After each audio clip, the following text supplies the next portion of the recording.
Audio, everyone!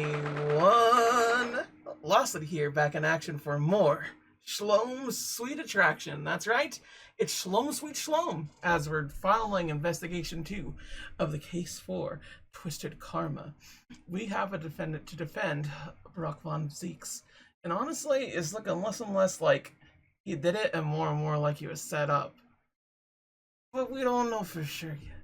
Suffice to say, 2nd of November. 3:38 p.m. Shlome's is sweet. I still can't quite believe what just happened. I know. I inquired with the bailiff after the court session was adjourned. It seems Mr. Viegel was taken to a hospital to recover. Right.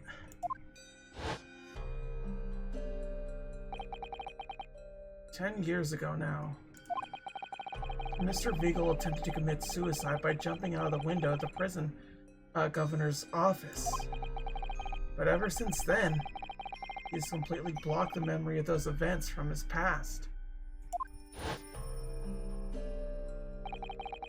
Nobody knew his secret. Not his family, not even the man himself.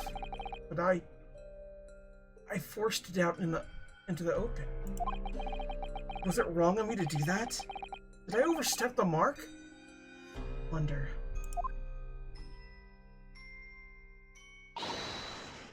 Runo! Oh, Iris. You were miles away!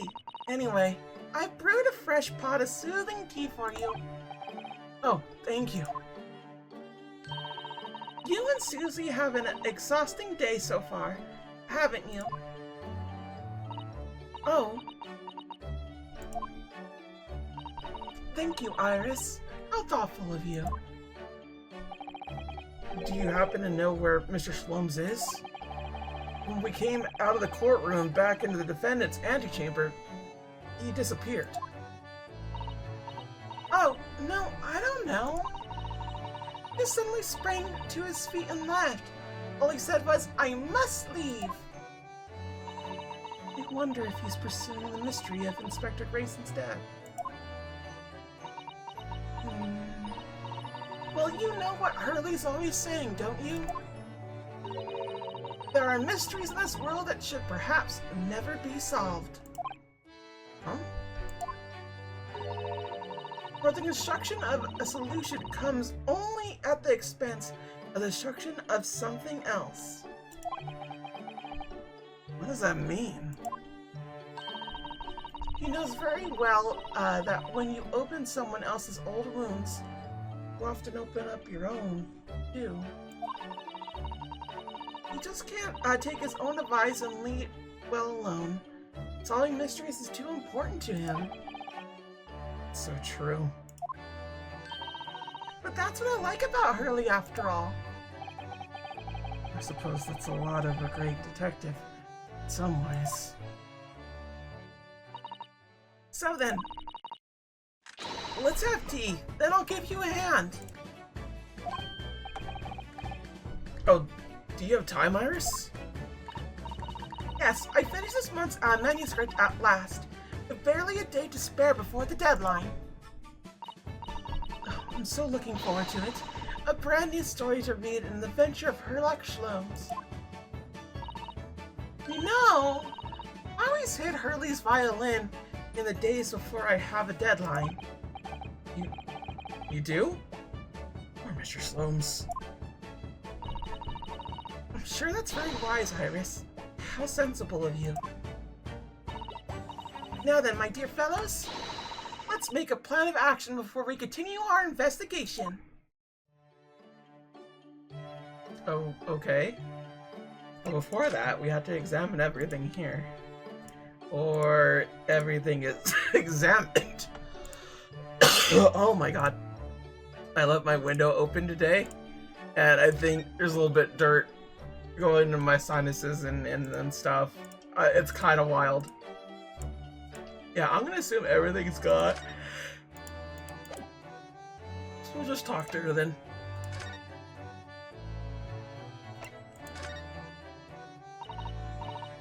Eagle, you say? Isn't that the name of the lady who came to visit Hurley yesterday?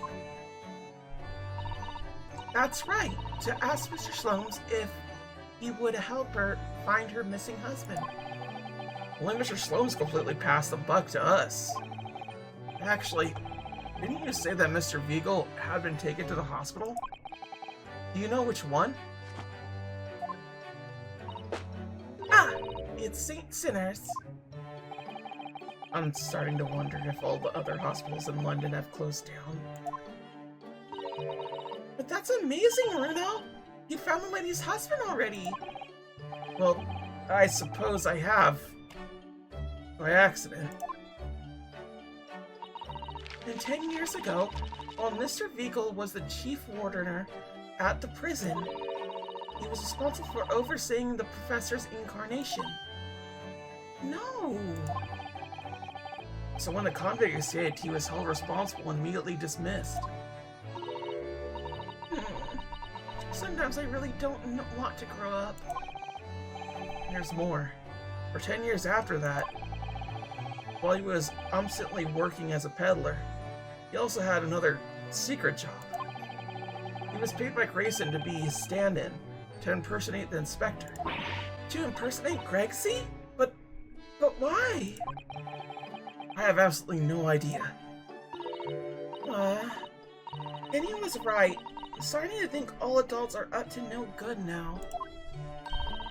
Including you, Runo. I haven't paid anyone to impersonate me. That means he has ties to the professor and to Inspector Grayson, though. So I do think we ought to pay a visit to Mr. Viegel, don't you? Back to St. Sinner's, then.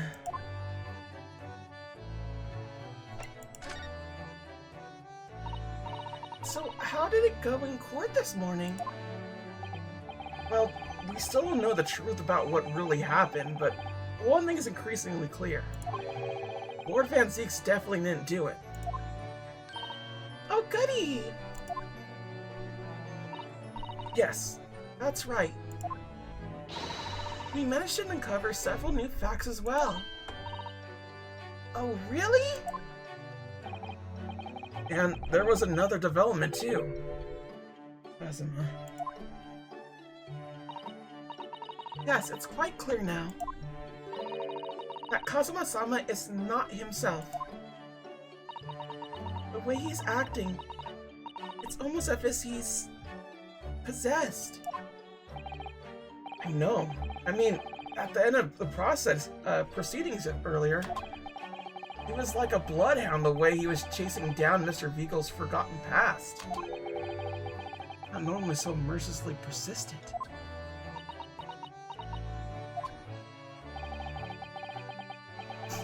What's going on in his head, I wonder? I really need to sit down with Kazuma, try to understand what he's going through. Alright, the Reaper's innocence. If Grayson was really murdered the day before his body was discovered, then Lord Van Zieks has to be innocent, you see? Right? The day before? Well, that should be easy enough to work out, just by examining the corpse. Surely.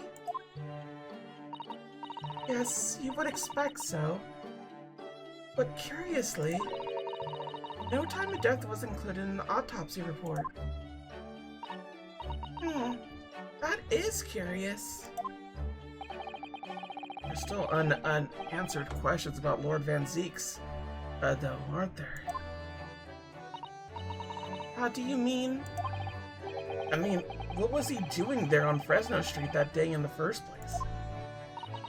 Well, according to the man's testimony, he said he was investigating Inspector Grayson, didn't he? And it turns out that little room was actually the inspector's secret office. Oh, that sounds like it has all the makings of a wonderfully devilish plot. But then why was the noteboard in there covered in all those particular papers? Papers about cases with a link to the Reaper. I'm starting to get a bad feeling about all this. Oh dear, that sounds more like something horribly devilish. You must start by looking into Inspector Grayson's movements of late. Okay, his movements. I never imagined I might have to be investigating Inspector's movements. Well, according to the entry in his diary, he was carrying out an incognito investigation in the Red-Headed League the day before his death. Oh, you mean he was doing the same as Hurley? Well, Mr. Slomes was trying to apply, whereas the Inspector was supposed to be investigating. I do wish it had been the other way around. Anyway, as it turns out, the Inspector who went to investigate the Red-Headed League that day wasn't actually Grayson at all. It was Mr. Veagle, in possession of Grayson's identification. You know what that sounds like to me? Establishing an alibi. Oh my, yes, you're absolutely right, Iris. But why would Grayson need an alibi? It would appear that Inspector had something to do that he wished to keep secret. I don't believe it. I always thought he was just a harmless lover of fish and chips. Perhaps they were seasoned with something a little more potent than salt and vinegar? I think perhaps we should try to move away from food analogies. Well, anyway, if Lord Van Zieks felt the need to investigate Grayson. Yes, I agree. We must find out what he knows.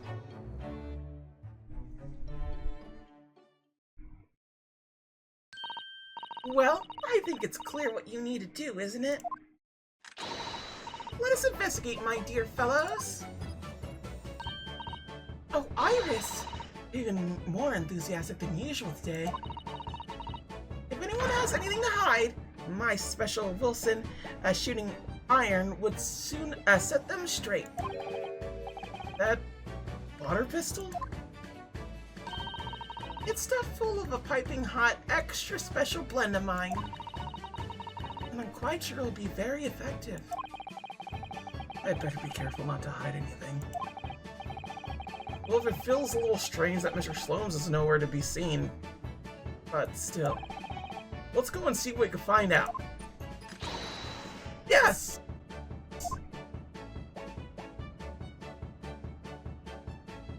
Alright, so now we just need to move. But, have we considered the following? Iris, have you seen this? Your armband, the symbol of the defense lawyer in Japan? No, you've shown that to me dozens of times. Oh, have I? The thing is, I just feel wrong if I don't have it on my arm, you know? Well, if you ask me, I think you should try wearing something different every now and then. Oh, really? Like what? Well, I can make something for you if you like.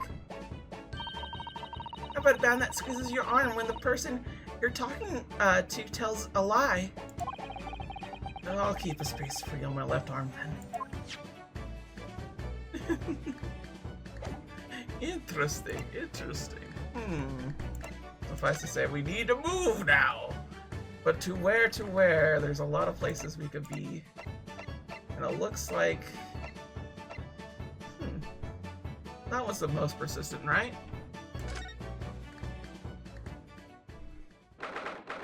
The 2nd of November, St. Sinner's Hospital.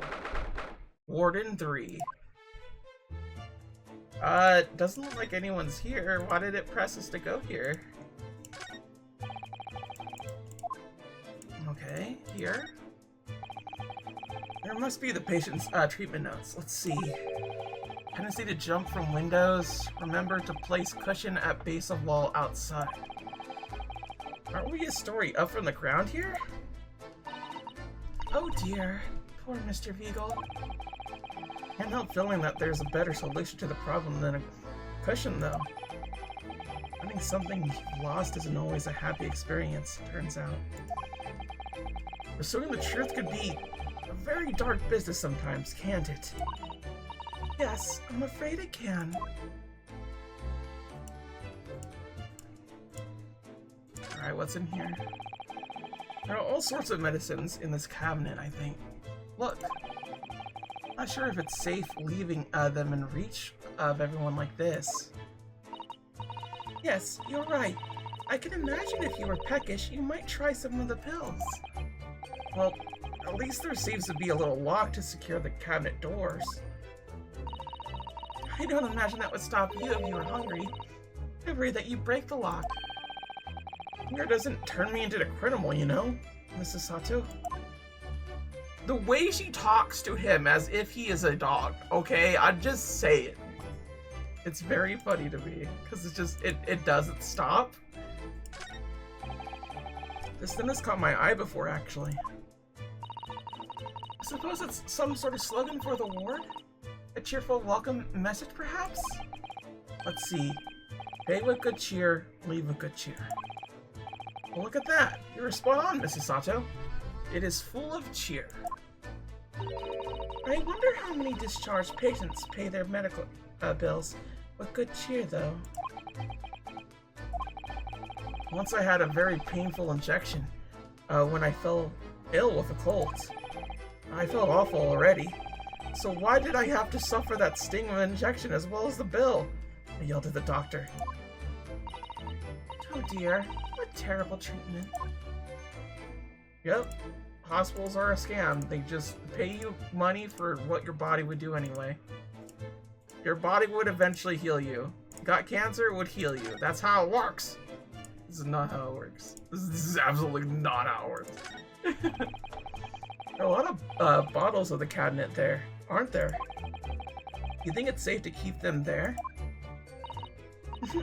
If you were a patient here, I feel sure you take some medicine by mistake if you're half asleep. That is worrying.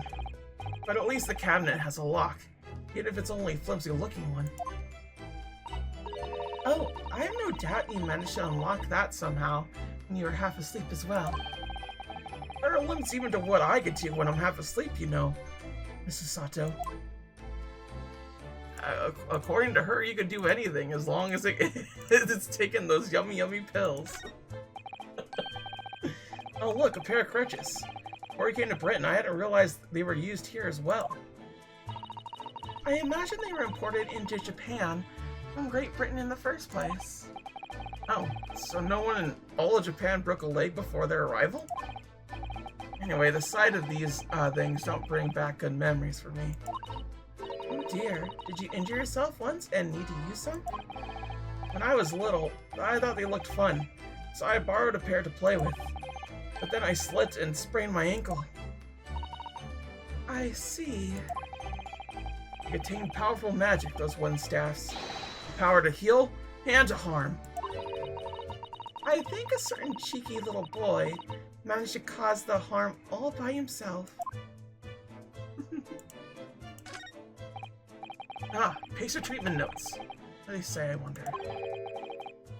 Endlessly obligating. I suppose that's referring to the patient in this bed. I would think so, but until Mr. Virgil is a little more stable, it's probably just as well that he is a kindly person in the neighboring bed. The endlessly part is a little worrying, though, isn't it? I mean, what if Mr. Beagle suddenly declared that he'd like to take a trip out the window? Would this endlessly obliging patient simply open it for him and say, "Be my guest"? Let's check with the doctor later. Oh, so they're not rolling it out. Okay. Okay, then. Well, it doesn't look like anybody's here, so let's just move along. I thought we'd get something, so... yeah, I'll leave him in peace. Let's go to the Lord Justice's place, because we can. The 2nd of November. British Supreme Court. Lord Chief Justice. Office. No arguments, Prosecutor Osagi. You will continue with the trial exactly as I instruct.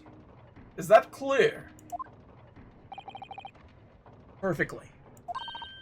Is Kazuma-sama? Defying Lord Stronghart by the sound of it. He never did know when to back down.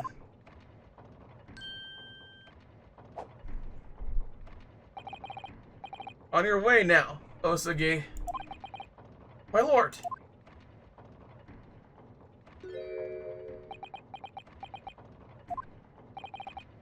Kazuma?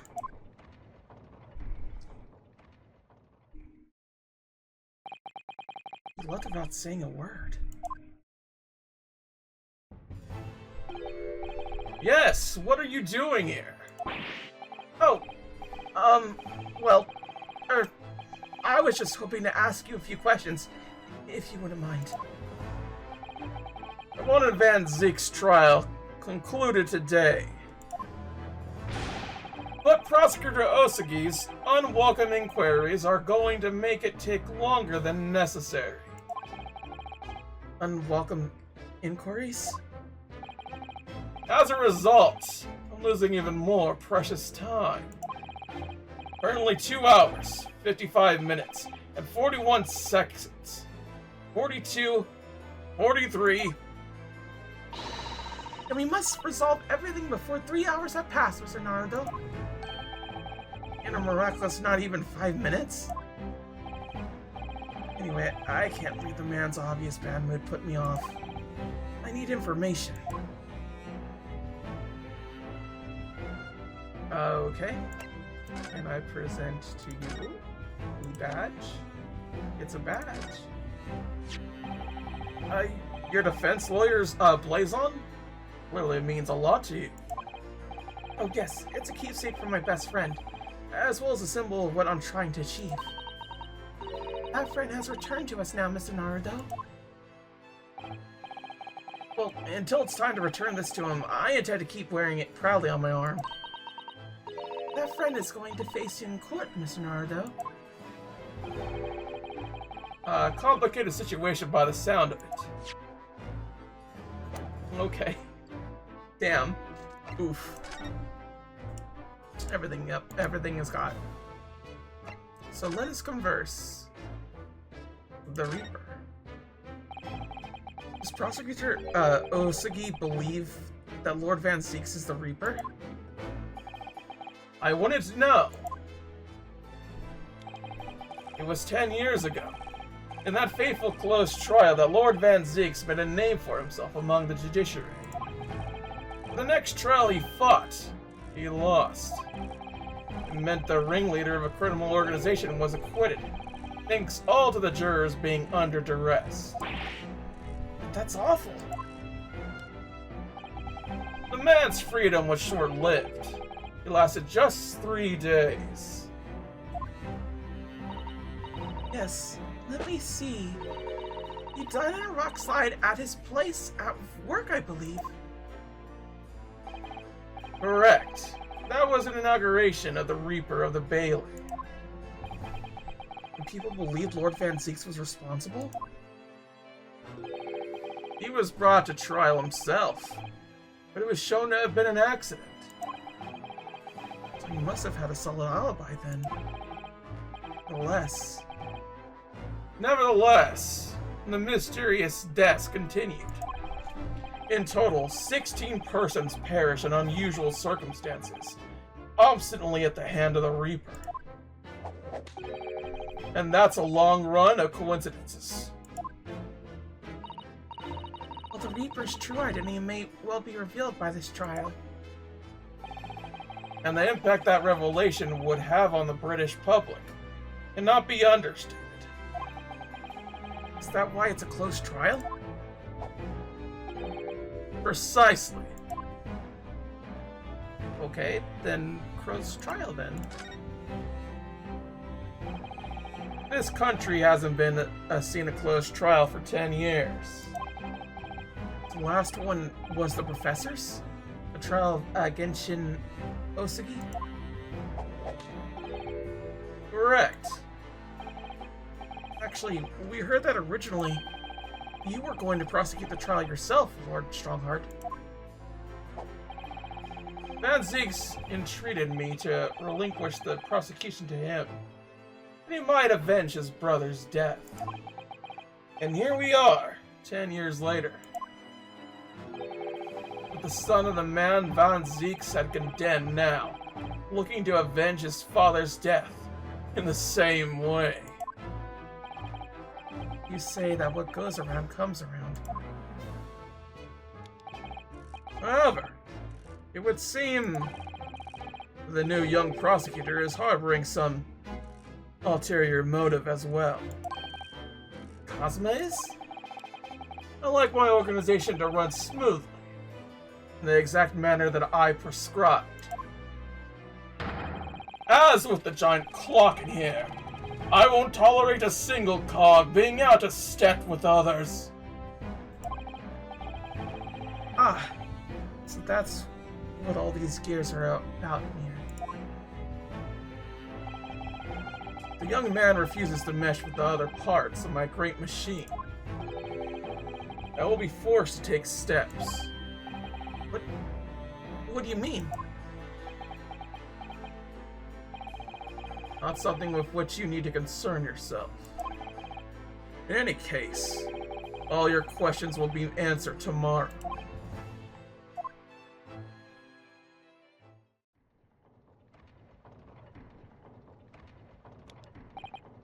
Now, I shall have to ask you to excuse me.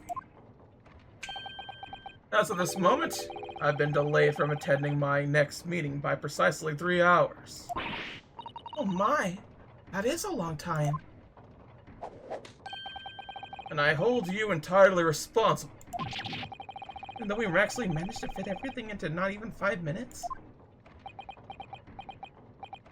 I wonder if you might agree to us, talking with Prosecutor Osagi? Discussions between the defense and the prosecution outside of the courtroom are generally frowned upon. However, I will make an exception in this case. Now go. You can find him in his office. Oh, thank you.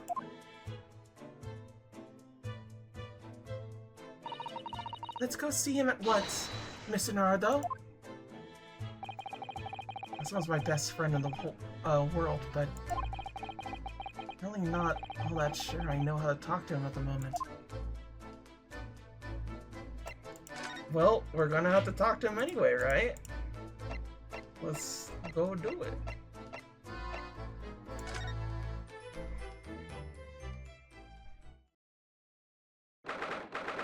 The 2nd of November, Prosecutor's Office. Oh, it's so cute, I love it. So, this is the office of Prosecutor, Osagi now? Is it? Kazuma-sama is so well for himself. Even though he's always forced to kneel on the floor, Japanese style in that dark corner? It's his habit to sit Zen style whenever he's working. Well, looks like our journey here was wasted. Prosecutor appears to be out. Perhaps we should discuss things with another prosecutor we know first? I mean, we could, but let's look around first. Let's see.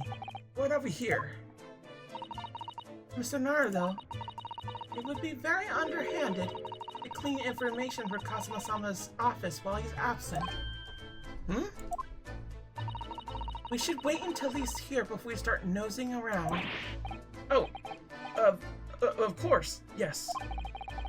Doesn't take any nonsense when it comes to Kazuma, does she? Yeah, that's like her brother. She's like, nah, you don't get to have this.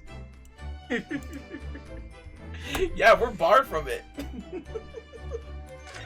Alright then, everybody. Next time, we're gonna have to move on to other places because despite us wanting to meet them, the only thing we could do is meet up with the Reaper and see how he's doing. Until then, though, thank you all for watching. Sayonara. Bye-bye.